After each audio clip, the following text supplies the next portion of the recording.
Hello ಮಕ್ಕಳೇ, ನಾನು ನಿಮ್ಮ ಲೋಕೇಶ್ ಭೌತಶಾಸ್ತ್ರ ಉಪನ್ಯಾಸಕ ಫಿಸಿಕ್ಸ್ ಫ್ಯಾಕಲ್ಟಿ. ಸೊ ನಾನು ಇಲ್ಲಿ ಬಂದಿರೋದು ಸ್ಟಾರ್ಟಿಂಗ್ ಕೆಲವೊಂದು ಕಾನ್ಸೆಪ್ಟ್ಸು ನಿಮಗೆ ಮೇ ಬಿ ಕೆಲವೊಂದು ಕಾನ್ಸೆಪ್ಟ್ಸ್ ಮಾತ್ರ ಕ್ಲಿಯರ್ ಇರಲ್ಲ ಅಂತ ಅಂದ್ಕೊಂಡು ಈ ಕೆಲವೊಂದು ಕಾನ್ಸೆಪ್ಟ್ಸ್ನ ನಿಮ್ಮ ಮುಂದೆ ಪ್ರೆಸೆಂಟ್ ಮಾಡ್ತಾ, ಸೊ ಇದರಲ್ಲಿ ಇನ್ ಡೆಪ್ತಾಗೆ ಸುಮ್ಮನೆ ಪ್ರೆಸೆಂಟ್ ಮಾಡೋದಕ್ಕಿಂತ ಕಾನ್ಸೆಪ್ಟ್ಸ್ ಎಲ್ಲ ಫೆಮಿಲಿಯರ್ ಆಗಿರುತ್ತೆ, ಬಟ್ ನೆನ್ಪಿಡೋದು ಸ್ವಲ್ಪ ಸ್ಟ್ರಗಲ್ ಆಗ್ತಿರ್ತೀರ.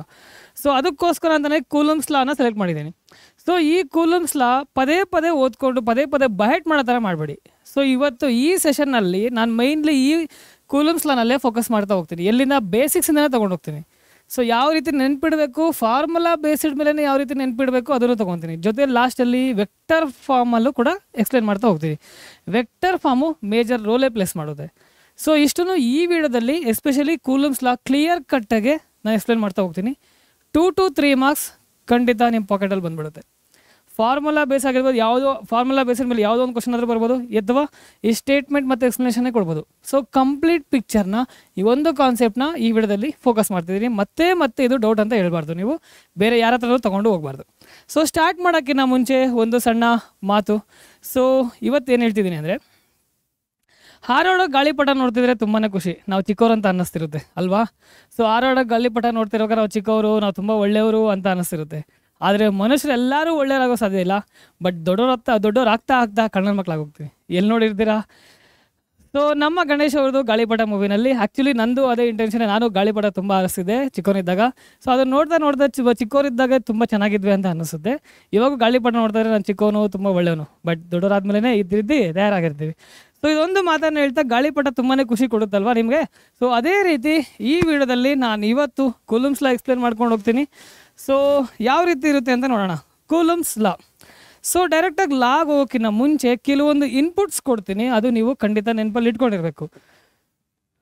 ಓಕೆ ಮಕ್ಕಳೇ, ಕರೆಕ್ಟಾಗಿ ಫೋಕಸ್ ಮಾಡಿ. ಇವತ್ತಿನ ಕ್ಲಾಸಲ್ಲಿ 2 to 3 ಮಾರ್ಕ್ಸ್ ನಿಮ್ಮ ಪಾಕೆಟಲ್ಲಿ ಇರಬೇಕು. ಸೊ ಚಾರ್ಜಸ್ ಅಂದರೆ 2 ಟೈಪ್ಸ್ ಗೊತ್ತಿದೆ, positive charge, negative charge. So electric field lines ಕೂಡ ಗೊತ್ತಿದೆ. ಪಾಸಿಟಿವ್ ಚಾರ್ಜಿಂದ negative charge electric field lines act ಆಗ್ತಿರುತ್ತೆ. ಇನ್ನೊಂದು ಮೇಜರ್ ರೋಲ್ ಈ ಚಾಪ್ಟರ್ನಲ್ಲಿ ಫೋಕಸ್ ಮಾಡಬೇಕು, ಎಲೆಕ್ಟ್ರಿಕ್ ಫೀಲ್ಡ್ ಲೈನ್ಸು ಮತ್ತು ಎಲೆಕ್ಟ್ರಿಕ್ ಡೈಪೋಲಲ್ಲಿ. Electric dipole, electric field lines ಏನು, ಇದರಲ್ಲಿ ಏನಾದರೂ ಕನ್ಫ್ಯೂಷನ್ ಏನಾದರೂ ಮಾಡ್ಕೊಂಡಿದ್ದೀರಾ? ಬೇಡ, ಕನ್ಫ್ಯೂಷನ್ ಇರಬಾರ್ದು. ಎಲೆಕ್ಟ್ರಿಕ್ ಫೀಲ್ಡ್ ಲೈನ್ಸ್ ಪಾಸಿಟಿವಿಂದ ನೆಗೆಟಿವ್ ಆ್ಯಕ್ಟ್ ಆಗ್ತಿರುತ್ತೆ. Electric field lines positive to negative it will be acting. What about dipole direction? Dipole direction will be acting from negative to positive. ನೆಗೆಟಿವಿಂದ ಪಾಸಿಟಿವ್ ಆ್ಯಕ್ಟ್ ಆಗುತ್ತೆ. So ಇದ್ರ ಪ್ರಕಾರನೇ ಒಂದು reel ಕೂಡ ಬರುತ್ತೆ, same parallel ಆಗೇನೆ. ಅಲ್ಲಿ ನೀವು ಮೇಜರ್ಲಿ ಜಾಸ್ತಿ ನಾನು ಎಕ್ಸ್ಪ್ಲೇನ್ ಮಾಡೋಕ್ಕೆ ಹೋಗಿರಲ್ಲ, ಬಟ್ ನೀವು ನೆನ್ಪಿಡ್ಬೇಕಾಗಿರೋದೇನೆಂದರೆ, ಯೂಶಲಿ ಕಾಲೇಜ್ ಲೈಫಲ್ಲೆಲ್ಲ ಯಾವ ರೀತಿ ನೋಡ್ತಿರ್ತೀವಿ ಔಟ್ಸೈಡು ಮೂವೀಸಲ್ಲಿ ಆಗಿರ್ಬೋದು, ಹೀರೋಯಿನ್ ಅಟ್ರಾಕ್ಟ್ ಮಾಡೋಕ್ಕೆ ಯಾವ ಥರ ಲೈನ್ ಆಗ್ತಿರ್ತಾರೆ. ಫೈನಲಿ ಯಾವುದೇ ಹುಡುಗಿ ಆಗಿರೋ ಒಂದು ಪಾಯಿಂಟಲ್ಲಿ ಬೀಳಲೇಬೇಕು ಅನ್ನೋ ಥರನೇ ನಮ್ಮ ಎಲೆಕ್ಟ್ರಿಕ್ ಫೀಲ್ಡ್ ಯಾವ ಥರ ಮ್ಯಾಜಿಕ್ ಇದೆ ನೋಡಿ. ಎಲೆಕ್ಟ್ರಿಕ್ ಫೀಲ್ಡ್ ಲೈನ್ಸು ಪಾಸಿಟಿವಿಂದ ನೆಗೆಟಿವ್ಗೆ ಆ್ಯಕ್ಟ್ ಆಗ್ತಿರುತ್ತೆ. ಅದೇ ರೀತಿ ಹೀರೋಯಿನ್ಗೆ ಪಾಸಿಟಿವ್ ಅಂದ್ಕೊಂಡಾಗ ಹೀರೋ, ನೆಗೆಟಿವ್ ಅಂದ್ಕೊಂಡಾಗ ನಾರ್ಮಲಿ ಯಾವುದೋ ಒಂದು ಹೀರೋಯಿನು ಗರ್ಲ್ ಅಂದ್ಕೊಂಡಾಗ ಪಾಸಿಟಿವ್ ನೆಗೆಟಿವ್ ಆ್ಯಕ್ಟ್ ಆಗ್ತಿರುತ್ತೆ. ಎಲೆಕ್ಟ್ರಿಕ್ ಫೀಲ್ಡ್ ಲೈನ್ಸು ಲೈನ್ ಆಗ್ತಿರ್ತಾರೆ. ಸೊ ಯಾವುದೋ ಒಂದು ಪಾಯಿಂಟಲ್ಲಿ ಹುಡುಗಿ ಅಟ್ರಾಕ್ಟ್ ಆಗಲ್ಲ, ಅದು ಡೈಪೋಲ್ ಡೈರೆಕ್ಷನ್ನು. ಸೊ ಈ ರೀತಿ ಒಂದು ರಿಲೇಟ್ ಇರುತ್ತೆ. ನೀವು ನೆನ್ಪಿಟ್ಕೊಳ್ಳೋದಕ್ಕೆ ಎಕ್ಸಾಮಲ್ಲಿ ಕನ್ಫ್ಯೂಸ್ ಆಗ್ದಿರ, ಎಕ್ಸಾಮಲ್ಲೇ ಅಂತಲ್ಲ ಲೈಫಲ್ಲಿ ಕೂಡ ಫಿಸಿಕ್ಸ್ ಓದ್ತಿದ್ದೀರಾ ಅಂದಮೇಲೆ ಇದು ತುಂಬ ಇಂಪಾರ್ಟೆಂಟ್. ಎಲೆಕ್ಟ್ರಿಕ್ ಫೀಲ್ಡ್ ಲೈನ್ಸು ಮತ್ತು ಎಲೆಕ್ಟ್ರಿಕ್ ಡೈಪೋಲ್ ಡೈರೆಕ್ಷನ್ನು. Positive to negative electric field lines, negative to positive ಅದು ಡೈಪೋಲ್ ಡೈರೆಕ್ಷನ್. ಸೊ ಅದನ್ನು ಮರಿಬೇಡಿ. ಈವನ್ ಡಿರೈವೇಷನ್ಸ್ ಕೂಡ ಯೂಸ್ ಮಾಡ್ತಿರ್ತೀವಿ. ಇದು ಈ ಥರ ಬೇಸಿಕ್ಸ್ ಏನಿದೆ ಈ ಚಾಪ್ಟರ್ನಲ್ಲಿ, ಬೇಸಿಕ್ ಏನಿದೆ ಫೋಕಸ್ ಮಾಡಬೇಕು ಅಂತ ಇವತ್ತು ನಾರ್ಮಲಾಗಿ ಎಕ್ಸ್ಪ್ಲೇನ್ ಮಾಡ್ಕೊಂಡು ಹೋಗೋಣ. ಎಕ್ಸ್ಪ್ಲೇನ್ ಮಾಡ್ಕೊಂಡು ಹೋಗ್ತೀನಿ, ನೀವು ಫೋಕಸ್ ಮಾಡಿ ತಿಳ್ಕೊಳ್ಳಿ. So positive charge, this is the positive charge. ಇನ್ನೊಂದು ಪಾಯಿಂಟ್ ಚಾರ್ಜ್ ಅಂತ ಕನ್ಸಿಡರ್ ಮಾಡ್ತೀವಿ, usually point charges. So point charges ಅಂದಾಗ ಇದರ ರೇಡಿಯಸ್ ತೊಗೊಂಡ್ರೆ ತುಂಬ ಕಡಿಮೆ ಇರಬೇಕು. ಏನು, ಇದರ ಡಿಸ್ಟೆನ್ಸ್ ಟ್ರಾವೆಲ್ ಮಾಡಿ, ಒಂದು ವೇಳೆ ಚಾರ್ಜಸ್ ಮೂವ್ ಆಯಿತು ಅಂತ ಅಂದ್ಕೊಳ್ಳಿ, ಅದರ ಡಿಸ್ಟೆನ್ಸು ಮತ್ತು ಈ ರೇಡಿಯಸ್ ಆಫ್ ದಿಸ್ ಚಾರ್ಜ್, ಅದರ ರೇಡಿಯಸ್ಸು ತುಂಬ ಕಡಿಮೆ. ಇದು ಫಸ್ಟ್ PUCನಲ್ಲಿ ಓದಿರ್ತೀರ, ಪಾಯಿಂಟ್ ಆಬ್ಜೆಕ್ಟ್ ಅಂತ. ಸೊ ಅದೇ ಥರನೇ ಇಲ್ಲಿ ಪಾಯಿಂಟ್ ಚಾರ್ಜ್ ಅಂತ ತೊಗೊತೀವಿ. Point charge that radius is very less compared to the distance travel by the body, ಅದನ್ನೇ ಪಾಯಿಂಟ್ ಚಾರ್ಜ್. ಏನು ಸರ್ ಡಿಸ್ಟೆನ್ಸ್ ಮೂವ್ ಆಗ್ತಿಲ್ವಲ್ಲ, ಚಾರ್ಜಸ್ ಸ್ಟಡಿ ಮಾಡ್ತಾರೆ ಎಲೆಕ್ಟ್ರೋಸ್ಟ್ಯಾಟಿಕ್ಸಲ್ಲಿ, study of charges which are at rest only. But we are defining what is the point charge ಅಷ್ಟೇ, ಡೆಫಿನೇಷನ್ಗೋಸ್ಕರ ಅಷ್ಟೇ. But ಬೇಸಿಕ್ಕಾಗಿ point point ಇಟ್ಟಿದ ತಕ್ಷಣ point ಚಾರ್ಜಾ? ಅಲ್ಲಲ್ಲ, ಆ ರೀತಿ ಅಲ್ಲ. ಪಾಯಿಂಟ್ ಆಬ್ಜೆಕ್ಟಲ್ಲಿ charged particle, single point charge particle. And ಈ ಲಾ ಅಪ್ಲಿಕೇಬಲ್ ಆಗೋದು, ಕೂಲಮ್ಸ್ ಲಾ ಅಪ್ಲಿಕೇಬಲ್ ಆಗೋದು ಈ ಪಾಯಿಂಟ್ ಚಾರ್ಜಸ್ಗೆ ಮಾತ್ರ. ಸೊ ಆ ರೀತಿ ಅಂದ್ಕೊಂಡಾಗ, so these point charges and one more we can consider the positive charge only. Both are like charges. Like charges, same charges, positive, positive. Otherwise, negative, negative. So, like charges. Unlike charges, unlike charges ಅಂದರೆ positive negative, positive negative. ಇದು like charges. Negative negative ಬೇಕಾದ್ರೆ ತಗೊಳ್ಳಿ, positive positive. Unlike charges ಅಂದಾಗ positive negative. So electric field lines normally ಎರಡರಲ್ಲೂ ಬರುತ್ತೆ electric field lines. ಇನ್ನೊಂದು diagram usually 2 ಮಾರ್ಕ್ಸಿಗೆ ಕೇಳ್ತಿರ್ತಾರೆ. Diagram ಏನು diagram ಇದೆ ಕರೆಕ್ಟಾಗಿ ಪ್ರಾಕ್ಟೀಸ್ ಮಾಡಿ, ಪ್ರಾಕ್ಟೀಸ್ ಮಾಡಬೇಕು, ಬರೀಬೇಕು. ಬರೀದ್ರೇ ಸುಮ್ಮನೆ ಇದೆ ಅಂದ್ಬಿಟ್ಟು ನೋಡಿದ ತಕ್ಷಣ ಬಂದ್ಬಿಡ್ತು ಎಕ್ಸಾಮಲ್ಲೂ ಬಂದ್ಬಿಡುತ್ತೆ ಏನು 0. ಸೊ ಆ ರೀತಿ ಅನ್ಕೋಬೇಡು. Positive to negative electric field lines ಅದೆಲ್ಲ ಪ್ರಾಕ್ಟೀಸ್ ಮಾಡಿ, ಲ್ಯಾಗ್ ಮಾಡೋಕ್ಕೆ ಹೋಗಲ್ಲ. ಸೊ ಒಂದು ಪಾಯಿಂಟ್ ಚಾರ್ಜಸ್ ತೊಗೊಂಡಾಗ separated by distance smaller. Coulomb's law ಕಡೆನೇ ಹೋಗ್ತಿದ್ದೀನಿ, ಬೇಸಿಕ್ಸ್ ಎಲ್ಲ ಹೇಳ್ಕೊಂಡು ಹೋಗ್ತಿದ್ದೀನಿ. ಸೊ ಚಾರ್ಜಸ್ ತೊಗೊಂಡೆ. ನೆಕ್ಸ್ಟು ಪಾಯಿಂಟ್ ಚಾರ್ಜಸ್ಗೆ ಜನರಲಿ ನಾನೇನು ಕನ್ಸಿಡರ್ ಮಾಡ್ತೀನಿ ಅಂದರೆ ಪಾಸಿಟಿವ ನೆಗೆಟಿವ ಅಂತ ತೊಗೊಳ್ಳೋದಿಲ್ಲ. ಜಸ್ಟ್ ನಾನು ಮೆನ್ಷನ್ ಮಾಡ್ತೀನಿ, ಕ್ಯೂ ಅಂತ ಮೆನ್ಷನ್ ಮಾಡ್ತೀನಿ. This is also Q, this is Q. ಎರಡು ಕ್ಯೂ ತಗೊಳ್ಳೋ ಬದಲು Q1 Q2. ಅದು ಪಾಸಿಟಿವ್ ಚಾರ್ಜಸ್ ಆಗಿರೋ ಆಗಿರ್ಬೋದು, ನೆಗೆಟಿವ್ ಚಾರ್ಜಸ್ ಆಗಿರ್ಬೋದು, ಒಂದು ಪಾಸಿಟಿವ್ ಒಂದು ನೆಗೆಟಿವ್ ಆಗಿರ್ಬೋದು. ಇಷ್ಟನ್ನು ಒಂದು ಸೆಂಟೆನ್ಸ್ ಫಾರ್ಮಲ್ಲಿ ಹೆಂಗೆ ಬರಿತೀವಿ. ಇನ್ನೊಂದು ಈ ಚಾರ್ಜು ಏನು ಆ್ಯಕ್ಟ್ ಆಗ್ತಿರುತ್ತೆ. This charge is giving means applying some force on the Q2 and this charge is applying some force on the Q2 whether may be attraction or repulsion. So ಇದನ್ನು sentence formally ಹೆಂಗೆ ಬರೀಬೇಕು. Just ನೀವು ಇಲ್ಲೇ ಫಾರ್ಮುಲಾನು ಕೊಡ್ತಾ ಹೋಗ್ತೀನಿ. ಆ formula ನೆನ್ಪಿಟ್ಕೊಂಡು ಈಸಿಯಾಗಿ ಹೆಂಗೆ ಬರೀಬೋದು ನೋಡೋಣ. ಸೊ ಎಫ್ ಏನದು ಎಫ್ ಅಂದರೆ that force between this charges only. ಅದನ್ನು ಸ್ಪೆಸಿಫಿಕ್ಕಾಗಿ ಸುಮ್ಮನೆ ಫೋರ್ಸ್ ಬರೆಯೋದು ಬೇಡ. ಎಲೆಕ್ಟ್ರೋಸ್ಟ್ಯಾಟಿಕ್ ಫೋರ್ಸ್ ಅಂತ ಕರಿತೀವಿ. ಯಾಕೆ electrostatic? These charges are nothing but due to the charges means nothing but electrons only. No, that's what we are learned in the properties of charges. Charge is conserved, charge is quantized, charge is additive, but charges will reside only on the surface of the conductor. So these charges may be a positive, may be a negative. ಈ ಥರ ಎಲ್ಲ properties ಓದಿದ್ದೀರಾ ಸ್ಟಾರ್ಟಿಂಗಲ್ಲಿ ಈ ಚಾಪ್ಟರ್ನಲ್ಲಿ. So ಇದರಲ್ಲಿ force ಒಂದು charge ಇನ್ನೊಂದು charge ಮೇಲೆ force act ಆಗ್ತಿದೆ. ಅದು ಅಟ್ರಾಕ್ಷನ್ ಆದರೂ ಆಗಿರ್ಬೋದು, ರಿಪಲ್ಷನ್ ಆದರೂ ಆಗಿರ್ಬೋದು, ಅದನ್ನು ಕಂಪ್ಲೀಟ್ ಕೊಡಬೇಕು. ಇನ್ನೊಂದು ಯಾವ ಚಾರ್ಜಸ್ ಮಧ್ಯ? Point charges. So that how you will define F? An electrostatic force of attraction or repulsion between the 2 point charges. ಇದನ್ನು ಏನು ಸರ್ ಡೈರೆಕ್ಟ್ ಫೋರ್ಸ್ ಬರೋದ್ರೆ ಮಾಸ್ ಅದಕ್ಕೆ ಕಟ್ ಮಾಡೋದು. ಏನಕ್ಕೆ ಅದು ಕಟ್ ಮಾಡ್ತಿರೋದು? ಈ ವರ್ಡ್ಸ್ನ ಮಿಸ್ ಮಾಡಿರ್ತೀರ. ಆ್ಯನ್ ಎಲೆಕ್ಟ್ರೋಸ್ಟ್ಯಾಟಿಕ್ ಫೋರ್ಸ್, ಎಲೆಕ್ಟ್ರೋಸ್ಟ್ಯಾಟಿಕ್ ಚಾಪ್ಟರ್ನಲ್ಲಿ ಗೊತ್ತಿರೋದು. ಸೊ ಅದನ್ನು ಈಸಿಯಾಗಿ ಬರಿಬೋದಾ? ಎಲೆಕ್ಟ್ರೋಸ್ಟ್ಯಾಟಿಕ್ಸ್ ಮೀನ್ಸ್ ಅಗೇನ್ ಎಲೆಕ್ಟ್ರೋಸ್ಟ್ಯಾಟಿಕ್ಸ್ ಅಂದರೆ means both chapters like first chapter, second chapter. Charges which are at rest. What is that study? You are studying about the electric field, you are studying about the electric potential, you are studying about the electric field, electric charges. ಇಷ್ಟನ್ನು study ಮಾಡೋದನ್ನು ಏನಂತ ಕರಿತೀವಿ? Electrostatic. So ಈ charges ಮಧ್ಯೆ force ತೊಗೊತೀವಿ. Explanation ಜಾಸ್ತಿನೇ ಇರುತ್ತೆ, but ಕ್ಲೀನಾಗಿ ಅರ್ಥ ಆದರೆ ನೆಕ್ಸ್ಟ್ ಏನೇ ಡಿಸ್ಕಸ್ ಮಾಡ್ತೀವಿ ಈ ಚಾಪ್ಟ್ರಲ್ಲಿ ಕ್ಲಿಯರ್ ಇರುತ್ತೆ. ಅದಕ್ಕೆ ಬೇಸಿಕ್ಸ್ ಈ ಚಾಪ್ಟರ್ ಇಂಟ್ರೊಡಕ್ಷನ್ ತುಂಬಾ ಇಂಪಾರ್ಟೆಂಟ್. ಅದಕ್ಕೆ ಕೂಲಮ್ಸ್ ಲಾ ತುಂಬ ಇಂಪಾರ್ಟೆಂಟು. ಏನಕ್ಕೆ ಇಂಪಾರ್ಟೆಂಟ್ ಅಂತೀವಂದರೆ ನೆಕ್ಸ್ಟ್ ಬೇರೆ ಕಾನ್ಸೆಪ್ಟ್ಸ್ಗೆಲ್ಲ ಯೂಸ್ ಮಾಡ್ತಿರ್ತೀವಿ. So F, an electrostatic force of attraction or repulsion between the 2 point charges. Next is directly proportional to product means multiple product of magnitude. ಯಾವುದಕ್ಕೆ? ಈ ಚಾರ್ಜಸ್ಗೆ. ಅಂದರೆ ಅದು ಪಾಸಿಟಿವ್ ಆದರೂ ಇರಲಿ, ನೆಗೆಟಿವ್ಸ್ ಆದರೂ ಇರಲಿ, ಏನಿದ್ರು ಅದನ್ನು ನಾವು ಕನ್ಸಿಡರ್ ಮಾಡೋದಿಲ್ಲ. ಈ ಫೋರ್ಸ್ ಅನ್ನೋದು ಏನಾದ್ರೂ ಮೇಲೆ ಆಕ್ಟ್ ಆಗುತ್ತೆ ಅಂದರೆ ಇದ್ರ ಮ್ಯಾಗ್ನಿಟ್ಯೂಡ್ ಮೇಲೆ ಮಾತ್ರ ಆಕ್ಟ್ ಆಗುತ್ತೆ. ಚಾರ್ಜ್ ಕ್ವಾಂಟಿಟಿ ಎಷ್ಟಿದೆ ಅದ್ರ ಮೇಲೆ ಆಕ್ಟ್ ಆಗುತ್ತೆ. We won't bother about positive or negative. That's why we need to represent magnitude. ಅಷ್ಟು ಮೀನಿಂಗ್ ಇದೆ. This force is directly proportional to product of magnitude of the charges and inversely proportional to ಯಾವುದಕ್ಕೆ? This force only, for this force only it is inversely proportional to square of the distance between the charges. ಇಷ್ಟುನು ಬರೆದ್ರು. Okay, in last ಒಂದು sentence. This force is acting along the line joining the 2 charges. ಆ 2 charges ಮಧ್ಯೆ line join ಆಗ್ತಿರುತ್ತಲ್ಲ, ಅದ್ರ ಮಧ್ಯೆ ಈ line ಜಾಯ್ನಿಂಗಲ್ಲೇ force act ಆಗ್ತಿದೆ. ಹೌದು, ಒಬ್ಬ ಬಂದು ಹಿಂಗೆ ತಳ್ಳೋಕ್ಕಾಗುತ್ತೆ, ಇನ್ನೊಬ್ಬ ಬಂದು ಹಿಂಗೆ ತಳ್ಳೋಕ್ಕಾಗುತ್ತೆ. ಅದನ್ನ ಮಾತ್ರ ಥಿಂಕ್ ಮಾಡಬೇಕು. ಕ್ರಾಸಾಗೆಲ್ಲ ಪುಷ್ ಮಾಡ್ತದೆ ಅಂತ ಅನ್ಕೊಂಬಾರ್ದು. ಇಲ್ಲಿ ಈ ಚಾರ್ಜ್ ಬಂದು ಇದ್ರ ಮೇಲೆ ಹಿಂಗೆ ಈ ಲೈನ್ ಜಾಯ್ನಿಂಗಲ್ಲೇ ಆ್ಯಕ್ಟ್ ಆಗ್ತಿದೆ. Line joining between the 2 charges that force is acting. So that we need to think it. So this electrostatic force of attraction or repulsion between the 2 point charges is directly proportional to product of magnitude of the 2 charges and inversely proportional to square of the distance between them.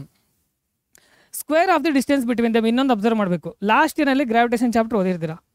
Inverse means ಅಲ್ಲೂ gravitation ಏನು ತೊಗೊತೀರ definition, ಅಲ್ಲೂ force ಕೂಡ inverse square law apply ಆಗುತ್ತೆ. ಇಲ್ಲೂ ಅದೇನೆ.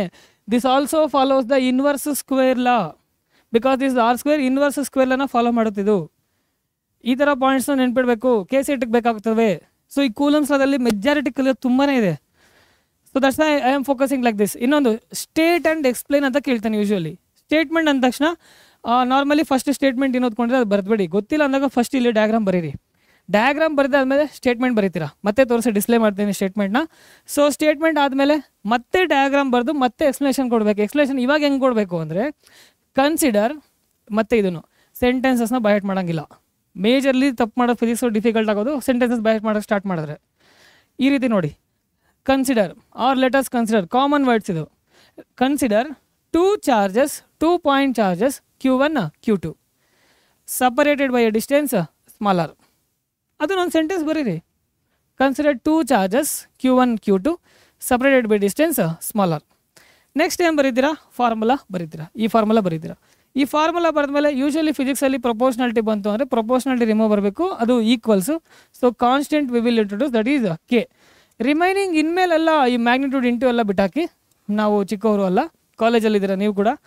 So ಕೆನ define ಮಾಡ್ಕೊಂಡು ಹೋಗ್ಬೇಕು. ಅಟ್ಸ್ A proportionality constant. K is a proportionality constant. Then what is that? So that value is 1/4πε0. ε0, this is a constant, this is a constant. ಈ constants ಎಲ್ಲ ಗೊತ್ತು. ಇದರ value ಎಷ್ಟು ಅದನ್ನು ಬರೀ, ಗೊತ್ತಿರೋದೆಲ್ಲ ಬರೆದು ಬಿಡಬೇಕು. 9 × 10⁻9 ಇದ್ರ ವ್ಯಾಲ್ಯೂ. ಏನಕ್ಕೆ ಬರೀಬೇಕು ಅಂದರೆ ಸ್ಟೇಟ್ ಆ್ಯಂಡ್ ಎಕ್ಸ್ಪ್ಲೈನ್ 3 ಮಾರ್ಕ್ಸ್ ಸುಮ್ಮನೆ ಕೊಡೋದಿಲ್ಲ. 3 ಮಾರ್ಕ್ಸ್ ಕೊಡಬೇಕು ಅಂದರೆ, ಪೇಜ್ ತುಂಬಿಸ್ಬೇಕು ಅಂದರೆ ಕಂಟೆಂಟ್ ಏನಾದರೂ ನೀವು ಕರೆಕ್ಟಾಗಿ ಕೊಡಬೇಕು ಅಲ್ವಾ. ಸೊ ಇಷ್ಟನ್ನು ಕರೆಕ್ಟಾಗಿ ಬರೆದಾದ್ಮೇಲೆ normally this is more than enough and unit to explain with ε0 8.854 × 10⁻12 ಅದು ವ್ಯಾಲ್ಯೂ ಏನು ಓದ್ಕೊಂಡಿದ್ದೀರೋ ಆ ವ್ಯಾಲ್ಯೂ ಬರ್ಕೊಂಡು ಹೋದ್ರೂ ಮುಗೀತು. 8.854 × 10⁻12 coulomb square per newton per metre square ಇದೆ. ಯೂನಿಟ್ಸ್ ಮತ್ತೆ ಏನು ಮಾಡ್ಬೇಕು? ಬೈಹೆಟ್ ಮಾಡಬೇಕಾ? ಯೂನಿಟ್ ಕೂಡ ಬೈಹೆಟ್ ಮಾಡೋ ಅವಶ್ಯಕತೆ ಇಲ್ಲ. ನೋಡಿ, just simple F is equal to K × Q1 Q2/R². Okay, ಇಷ್ಟು ಬರೆದಾದ್ಮೇಲೆ ಸೊ 9 × 10⁻9 ಈ ವ್ಯಾಲ್ಯೂನ್ ಕೂಡ ಸಬ್ಸ್ಟಿಟ್ಯೂಟ್ ಮಾಡಿದಾದ್ಮೇಲೆ ε0 ವ್ಯಾಲ್ಯೂ ಕೂಡ ಬರೆದ್ಬಿಡಿ. ಇಷ್ಟು ಎಕ್ಸ್ಪ್ಲನೇಷನ್ ಮುಗೀತು. ಲಾಸ್ಟಲ್ಲಿ ವೆಕ್ಟರ್ ಫಾರ್ಮ್ ಅಂತ ಕೆಲವು ಸಲ ಮೆನ್ಷನ್ ಮಾಡಿನೇ ಕೇಳ್ತಾರೆ. ಸಿಂಪಲ್ ಆಗು ಬರೀಬೋದು ವೆಕ್ಟರ್ ಫಾರ್ಮ್ನ, ಬಟ್ ಕಾಂಪ್ಲಿಕೇಟೆಡ್ ವೇ ಅಂತ ನಿಮ್ಗೇನು ಅನಿಸುತ್ತು ಅಂದರೆ ಬೇರೆವೆಲ್ಲ F12 F21 ಅವೆಲ್ಲ ಕಾಂಪ್ಲಿಕೇಟ್ ಅನಿಸಿದ್ರೆ ಇಷ್ಟನ್ನಾದರೂ ಬರೆದಿಡಿ, ಮಾರ್ಕ್ಸ್ ಕೊಡ್ತಾರೆ. ಇಲ್ಲ ಅದನ್ನು ಟ್ರೈ ಮಾಡೋಣ ಅಂದರೆ ನೆಕ್ಸ್ಟ್ ಹೇಳ್ತೀನಿ. ಬಟ್ ಈಗ ಏನು ಬರೀಬೇಕು ಅಂದರೆ F vector is equal to 1/4πε0 Q1 Q2/R² into R cap ಬರೆದ್ಬಿಡಿ. ಇದು ಒಂದು ಫಾರ್ಮು. ಸರ್ ಇನ್ನು ಬೇರೆ ಬೇರೆ ಫಾರ್ಮಲ್ಲಿ ಇದ್ದಾವೆ. ಅವ್ರೇನಾದರೂ ಸ್ಪೆಸಿಫಿಕ್ ಆಗಿ R12 R21 ಈ ಥರ ಕೊಟ್ಬಿಟ್ಟು ಏನಾದರೂ ಕೇಳಿದ್ರೆ ಅದು ನೆಕ್ಸ್ಟ್ ಹೇಳ್ತೀನಿ. But this is also enough. Vector ಫಾರ್ಮಲ್ಲಿ ಇದೆ. ಇದನ್ನು ಬೇರೆ ಫಾರ್ಮ್ಗೂ ಬರೀಬೋದು. ನೀವು ಮ್ಯಾಥಮೆಟಿಕ್ಸಲ್ಲಿ ಕಲ್ತಿದ್ದೀರಾ. R vector is equal to R into R cap. What does that mean? Magnitude into direction. R into R cap. So ಇದು ಮ್ಯಾಗ್ನಿಟ್ಯೂಡ್, ಇದು ಡೈರೆಕ್ಷನ್, ಅದು R ವೆಕ್ಟರ್ ಅಂತ ಕರಿತೀವಿ. ಅದೇ ರೀತಿ ಇಲ್ಲಿ R ಕ್ಯಾಪ್ ಇದೆ, ನಮಗೆ R ಇಲ್ಲ. R ಇಂಟು R ಕ್ಯಾಪ್ ಇದ್ದರೆ R ವೆಕ್ಟರ್ ಆಗುತ್ತೆ. ಅಲ್ಲೂ ವೆಕ್ಟರ್ ಫಾರ್ಮ್, ರೈಟ್ ಸೈಡ್ ಕೂಡ ವೆಕ್ಟರ್ ಫಾರ್ಮಲ್ಲಿ ಬರೀಬೋದು. ಹೆಂಗಿರುತ್ತೆ ಅಂದರೆ simple F vector is equal to, okay ಇಲ್ಲೇ ನಾನು ಏನು ಮಾಡ್ತೀನಿ ಅಂದರೆ multiply and divide by R ಮಾಡ್ತೀನಿ. ಎರಡು numerator denominator multiply divide by R.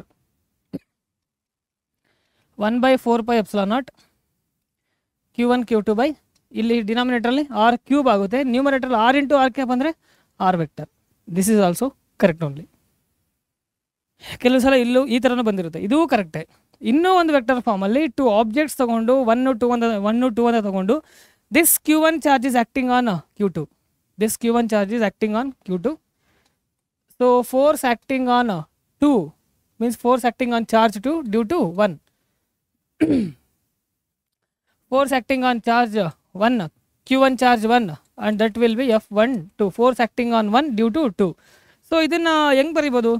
So F12 what does that means force acting on charge Q1 due to Q2, force acting on charge Q2 due to 1.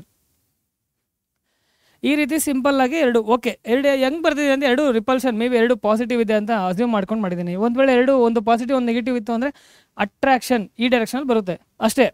So ಡಯಾಗ್ರಾಮ್ಸು display ಮಾಡ್ತಾ ಹೋಗ್ತೀನಿ ಅದನ್ನು. But first statement ನೋಡಿ. Statement ಈ ರೀತಿ ಇರುತ್ತೆ. ನಾನು already explanation ಕೊಟ್ಟಿದ್ದೀನಲ್ಲ, ಇದು ಸುಮ್ಮನೆ ನಿಮಗೆ ಒಂದು ಒಂದು ಸ್ಟೇಟ್ಮೆಂಟ್ ಥರ ಗೊತ್ತಿರಲಿ ಅಂತ ಒಂದು ಬೇಕಾದ್ರೆ ಸ್ಕ್ರೀನ್ಶಾಟ್ ತೊಗೊಳ್ಳಿ. ಬಟ್ ಯೂಶ್ವಲಿ ನಾನು ಹೇಳಿರೋದ್ರಲ್ಲಿ ಓನಾಗೆ ನೆನ್ಪಿಟ್ಕೊಂಡು ಓನ್ ವರ್ಡ್ಸಲ್ಲಿ ಬರೆಯೋದು ಕಲೀರಿ. ಪದೇ ಪದೇ ಬಹೆಟ್ ಮಾಡೋದಕ್ಕೆ ಆಗೋದಿಲ್ಲ. ಫಿಸಿಕ್ಸ್ ಇದು ಬಹೆಟ್ ಮಾಡ್ಕೊಂಡು ಹೋದರೆ ತುಂಬ ಬರುತ್ತೆ, ತುಂಬ ಪ್ರಾಬ್ಲಮ್ಸ್ ಎಲ್ಲ ಸಲ ಅಲ್ಲೇ ನೀವು ಸಫರ್ ಆಗ್ಬಿಡ್ತೀರಾ. ಏನು ಫಿಸಿಕ್ಸ್ ಅಂತ ಅನಿಸ್ಬಿಡುತ್ತೆ, ಬೇಡ, ಸಿಂಪಲ್ಲಾಗಿರುತ್ತೆ. So epsilon naught is called permittivity of free space.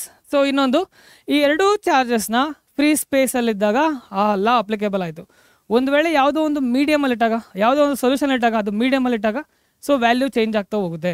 So epsilon not ಇರೋದು ಎಪ್ಸಿಲಾನ್ ಆರ್ ಅಂತ ಕರಿತೀವಿ, ರಿಲೇಟಿವ್ ಪರ್ಮಿಟಿವಿಟಿ ಅಂತ ಕರಿತೀವಿ. ಸೊ ಎಪ್ಸಿಲಾನ್ ನಾಟ್ ಅಂದರೆ ಬರೀ ಪರ್ಮಿಟಿವ್ ಆಫ್ ಫ್ರೀ ಸ್ಪೇಸ್. ಯಾವುದೋ ಒಂದು ಮೀಡಿಯಮಲ್ಲಿ ಇಟ್ಟಾಗ ಡಿನಾಮಿನೇಟರಲ್ಲಿ ಮತ್ತೆ ಇನ್ನೊಂದು ಎಪ್ಸಿಲಾನ್ ಆರ್ ಬರುತ್ತೆ, ರಿಲೇಟಿವ್ ಪರ್ಮಿಟಿವಿಟಿ.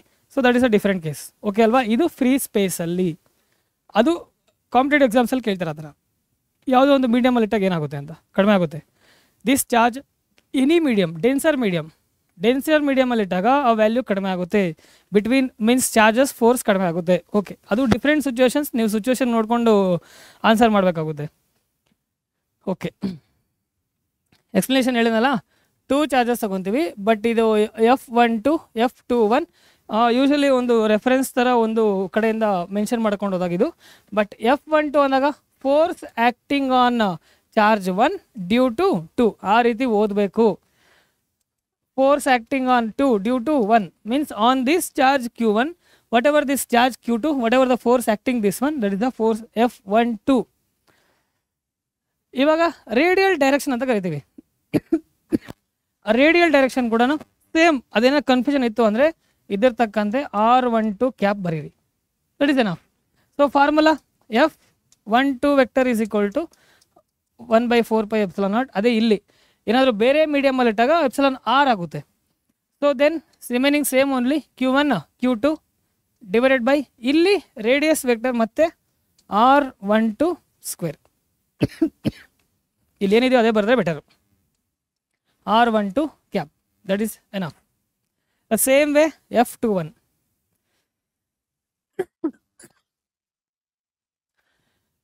ಸೊ ಮತ್ತೆ ಇನ್ನೊಂದು, ಏನು ಫೋರ್ಸ್ ಆ್ಯಕ್ಟ್ ಆಗ್ತಿದೆಯೋ F21 exactly opposite ಡೈರೆಕ್ಷನ್ಸಲ್ಲಿದೆ.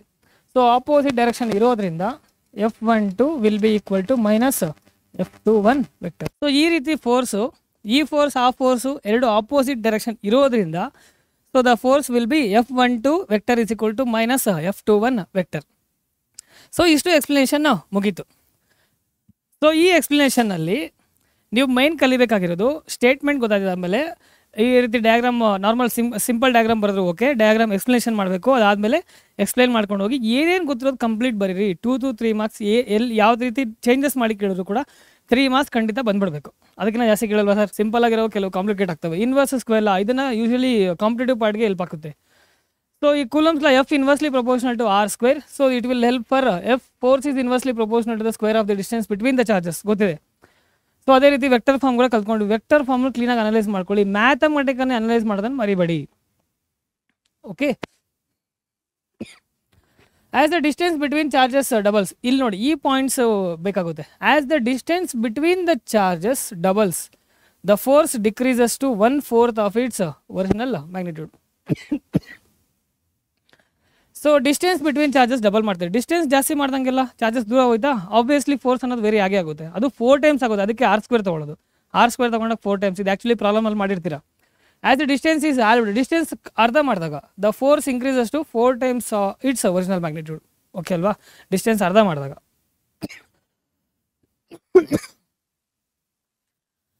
Direct proportionality to charge. Okay, ಈ ವ್ಯಾಲ್ಯೂ ಗೊತ್ತಿದೆ.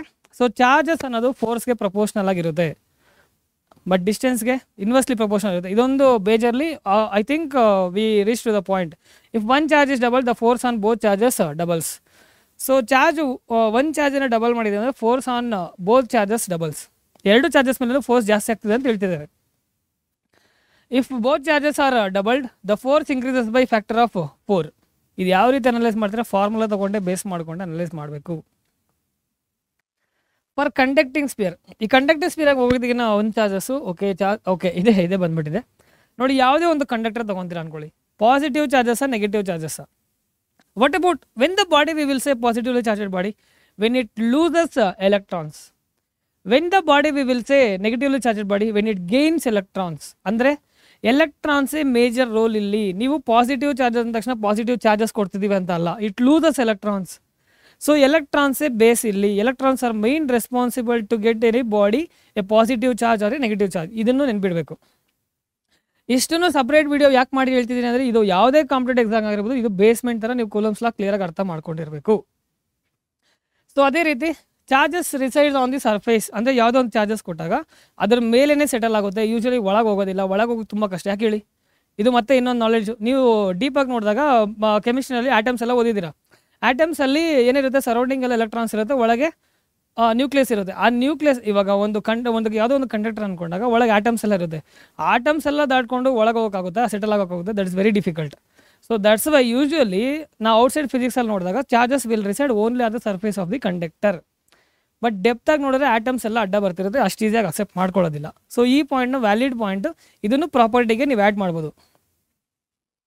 Okay, so the electric field inside the conductor is 0. Electric field ಅನ್ನೋದು ಒಳಗೆ 0 ಇರುತ್ತೆ. ಅಂದರೆ ಎಲೆಕ್ಟ್ರಿಕ್ ಫೀಲ್ಡ್ ಎಲ್ಲ ಆಚೆಗೆ ಆಕ್ಟ್ ಆಗ್ತಿರುತ್ತೆ. ಒಳಗೆ ಚಾರ್ಜಸ್ ಹೋಗೋದಿಲ್ಲ ಒಂದು ಪಾಯಿಂಟು, ಮತ್ತು ಚಾರ್ಜಸ್ ಆಚೆ ಇರೋದು ಕೂಡ ಆಚೆಗೆ ಎಲೆಕ್ಟ್ರಿಕ್ ಫೀಲ್ಡ್ನ ಕಳಿಸ್ತಾ ಇರುತ್ತೆ. ಒಳಗೆ ಇನ್ಸೈಡ್ ಹೋಗೋದಕ್ಕೆ ಸಾಧ್ಯ ಇಲ್ಲ. Potential is different case. Whatever outside potential is inside also same only. Okay, the electric potential V is the same everywhere on the surface and inside. ಅದೇ ಪಾಯಿಂಟ್ ಬಂತು. ಎಲೆಕ್ಟ್ರಿಕ್ ಪೊಟೆನ್ಷಿಯಲ್ ಅನ್ನೋದು ಒಳಗೆ ಏನಿರುತ್ತೋ ಆಚೆ ಕೂಡ ಅದೇ ಇರುತ್ತೆ. ಕೂಲಮ್ಸ್ ಲಾ base ಮಾಡ್ಕೊಂಡು ಇವೆಲ್ಲ ಮಾಡ್ತಿರೋದು, ಇದೆಲ್ಲ ಬೇರೆ ಬೇರೆ ಚಾಪ್ಟರ್ ಇಲ್ಲ. ಅದ್ರ ಬೇಸ್ಮೆಂಟ್ ಇಟ್ಕೊಂಡು ಎಲ್ಲ ತೊಗೊತಿರೋದು ಈ ಪಾಯಿಂಟ್ಸ್ನ. The outside field acts as if all charge were concentrated at the centre. Outside field acts if all the charge were concentrated at the centre. Outside field ಏನೇ ಇದ್ರು ಕೂಡ ಸೊ ಯಾವುದೇ ಒಂದು ಚಾರ್ಜಸ್ನ ಈ ಚಾರ್ಜಸ್ ಇರುತ್ತಲ್ಲ ಪಾಯಿಂಟ್, ಅದನ್ನೇ ಸೆಂಟರ್ ಅಂತ usually choose ಮಾಡೋದು. That is about the thing.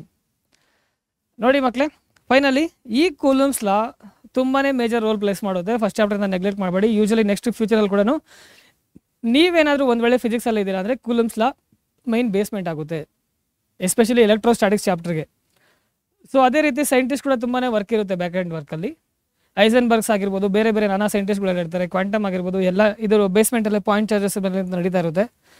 So ಅದಕ್ಕೋಸ್ಕರ ಈ ವಿಡಿಯೋದಲ್ಲಿ ಸ್ಟಾರ್ಟಿಂಗ್ ಏನೇ ಸ್ಟೇಟ್ಮೆಂಟ್ ಕೊಟ್ಟಿದ್ರು ಅರ್ಥ ಆಗೋವರೆಗೂ ಇನ್ನೊಂದ್ಸಲ ಓದಿ. ಸ್ಪೀಡ್ ಆಗಿದ್ರೆ ಮತ್ತೆ ಸ್ಲೋ ಡೌನ್ ಮಾಡಿಕೊಂಡು ನೋಡ್ಕೊಳ್ಳಿ ಯೂಟ್ಯೂಬಲ್ಲಿ. ಸೊ ಇಷ್ಟನ್ನು ಹೇಳ್ತಾ ನೀವು ಫೋಕಸ್ ಮಾಡ್ತೀರಾ ಅಂತ ಅಂದ್ಕೊಂಡು ಈ ಕಾನ್ಸೆಪ್ಟ್ನ ಎಕ್ಸಾಮಲ್ಲಿ ಬಂದರೆ ಖಂಡಿತ ಬಿಡಲ್ಲ ಅಂತಲೇ ಈ ವಿಡಿಯೋ ನಿಮಗೋಸ್ಕರನೇ ಮಾಡ್ತಿರೋದು.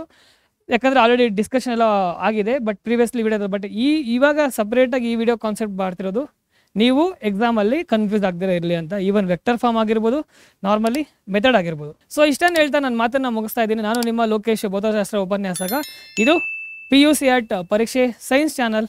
ಸೊ ಆರಾಮಾಗಿ ಓದ್ಕೊಳ್ಳಿ, ಎಕ್ಸಾಮ್ ಚೆನ್ನಾಗಿ ಮಾಡಿ.